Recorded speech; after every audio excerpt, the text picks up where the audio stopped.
The movie begins in 1947 in Moorcroft, Wyoming.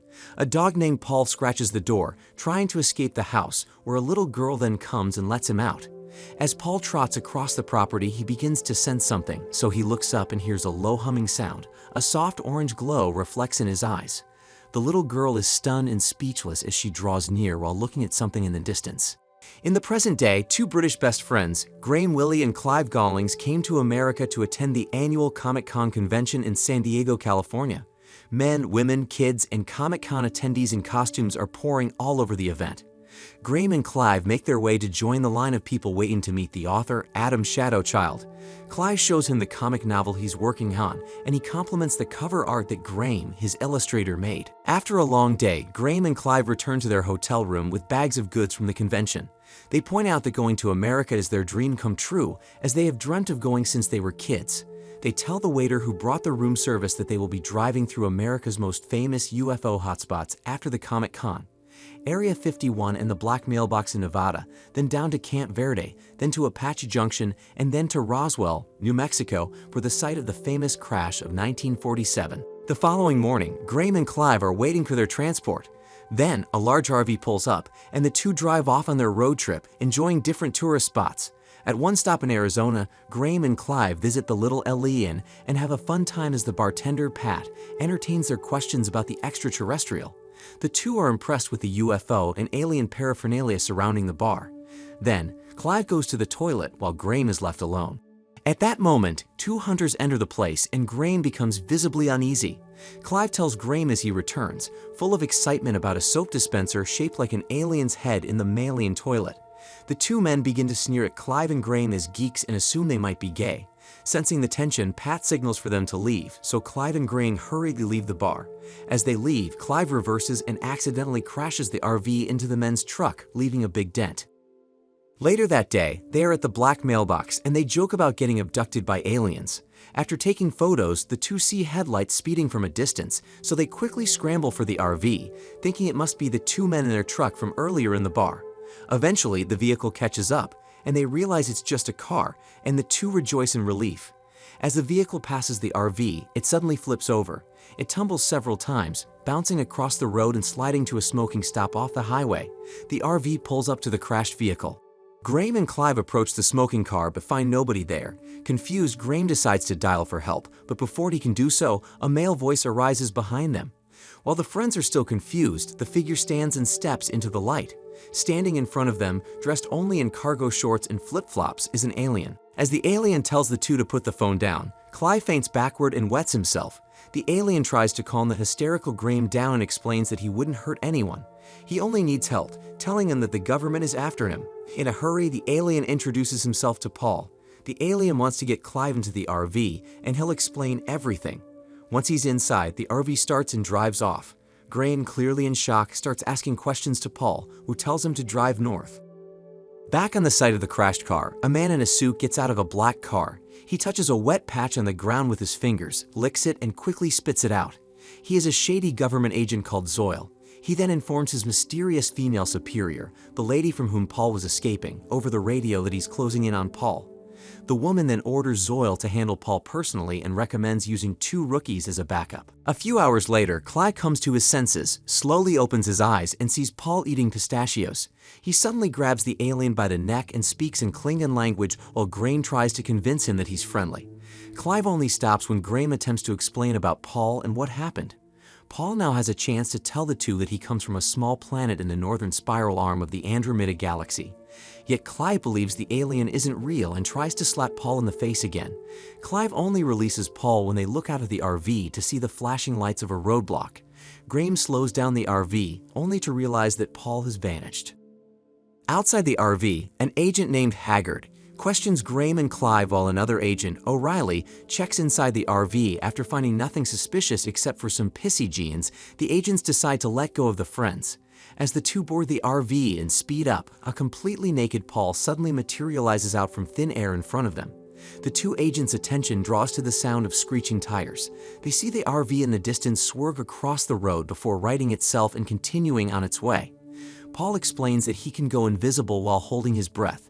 Graham likes Paul, but Clive is still suspicious about it as he considers it a danger for him and he doesn't want to trust it so quickly. The following morning, Zoyle meets up with the two incompetent agents to report about the mission, and they point out the two geeky British tourists.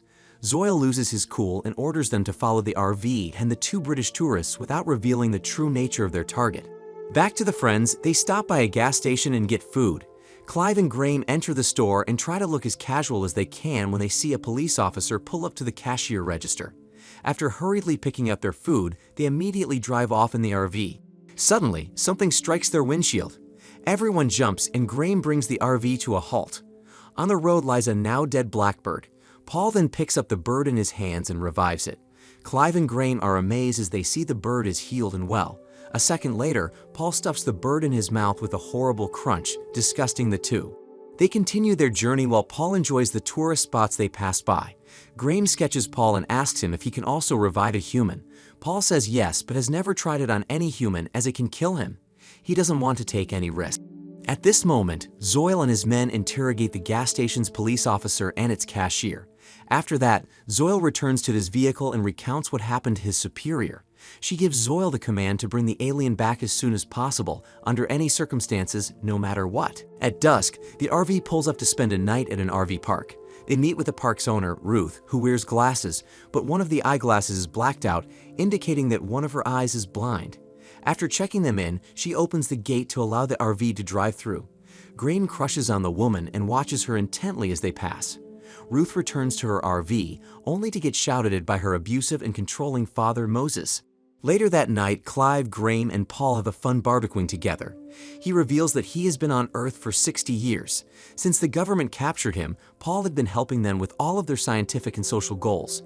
He gave Steven Spielberg the idea for E.T. and created the character of Fox Mulder.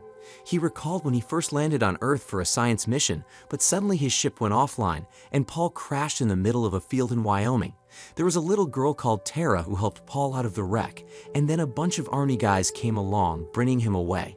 Ruth realizes there are 3 shadows behind the new guest's RV. Before she can figure out those tiny legs underneath the vehicle, Moses orders her to get back inside for prayers.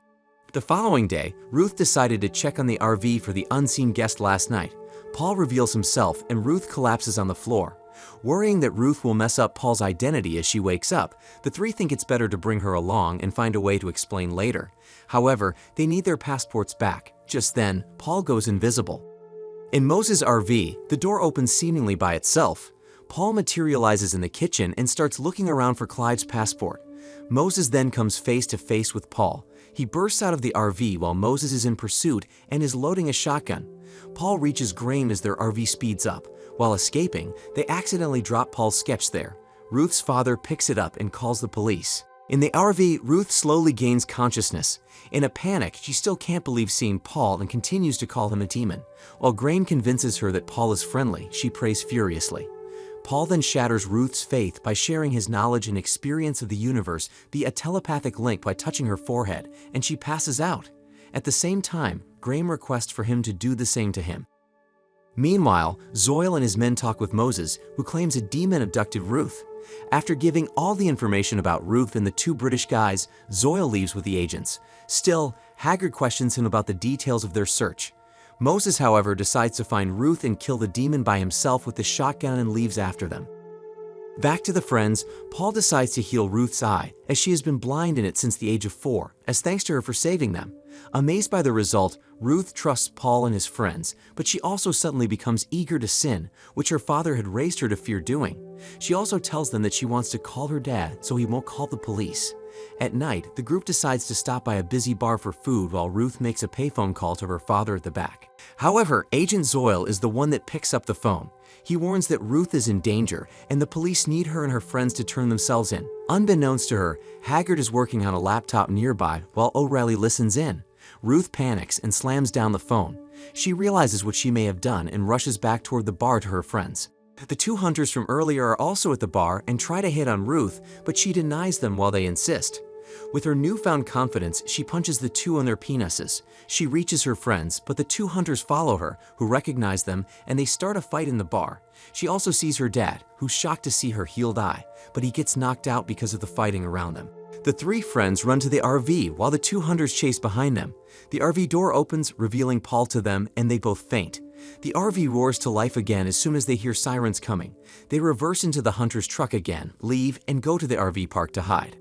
The police arrive at the bar and arrest the people fighting, along with Ruth's father. The agents arrive to ask around what happened and showed them the two hunters.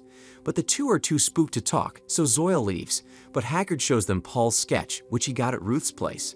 The two hunters freak out at the sight of it, confirming Haggard's suspicions.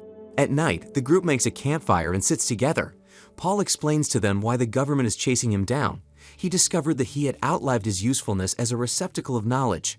The government intended to surgically remove Paul's brain to harness his abilities and obtain multipotent stem cells for further secret projects. With help from a friend inside Area 51, Paul sent an SOS to his home planet, and his people are now en route to pick him up. The government pushed out the schedule for Paul's surgery, prompting his rapid escape. The following morning, Graham and Clive walk down a busy main street, while between them is Paul. He's dressed in a little cowboy suit from the shop window, with his hat pulled down low over his face. While Graham goes to a comic book store, Clive goes to get the RV. Meanwhile, Zoyle is interviewing RV owners, and he gets to their RV, but doesn't recognize Ruth with her now-healed eye. While O'Reilly accidentally encounters Paul in the comic book store, prompting the four to flee.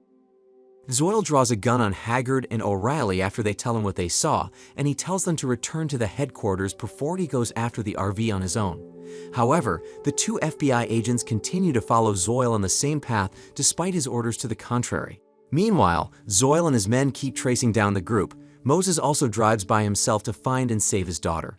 During this time, they find a shop selling firecrackers to buy the biggest one for Paul's plan to leave Earth. Clive quickly steals it while Graham follows, and they both manage to get on the RV without getting caught. At some point, Paul tells Tara Walton, now an older woman, that he wants to go back to the girl whose dog saved his life when he crashed his ship on it in 1947. After being ridiculed for what she said she saw, Tara seems grateful to see that Paul exists. She starts her gas stove to make tea, but she's interrupted by Haggard and O'Reilly on one side of the house and Zoyle on the front door. Paul goes to the front door and bumps into Zoyle, unintentionally, making him see his knowledge and experiences, and he passes out. Clive carries the now-tired Paul in his arms while Gray knocks Haggard down. Ruth's father arrives to see them running and chases them down on foot with his gun. O'Reilly shoots at them inside the house, not knowing the gas is on, causing a massive explosion, destroying the house and killing him. The blast knocks Ruth's father down, so she runs to see him, but he's fine as they see him get up, so they run back to the RV, with Clive quickly pulling Graham inside the vehicle. An exhausted Zoyle tries to follow, but Haggard takes off first, shooting at Moses, who'd also been tracking the RV, off the road and catching up to the RV. However, thanks to an error of judgment, Haggard accidentally drives off a cliff, leaving Zoyle alone in hot pursuit. He reassures his superior that he'll have Paul within an hour. Still, she declares herself tired of waiting. She informs Zoyle that she has ordered a military pursuing, prompting Zoyle to shoot his radio. When Paul, Graham, Clive, Ruth, and Tara arrive at the rendezvous point, they set a signal with fireworks and wait. Later, strange orange lights appeared above the surrounding trees, and everyone thought it was Paul's ship. However, it's a military helicopter with a big guy on board, who's Zoyle's mysterious superior. As she and three troops move to shoot Paul, Zoyle arrives and he reveals that he was Paul's inside contact who had helped him to escape. Zoyle tried to disarm the troops but got shot in the shoulder. Graham punches the big guy in the face, but he gets knocked down by her, so Tara knocks her out. Just then, Moses appears with a shotgun and shoots at Paul, but Graham takes the shot for him. With his dying breaths, he says that this trip is the most fun he has ever had. Paul tries to cure him, but he suffers the worst damage. Paul then collapses, exhausted.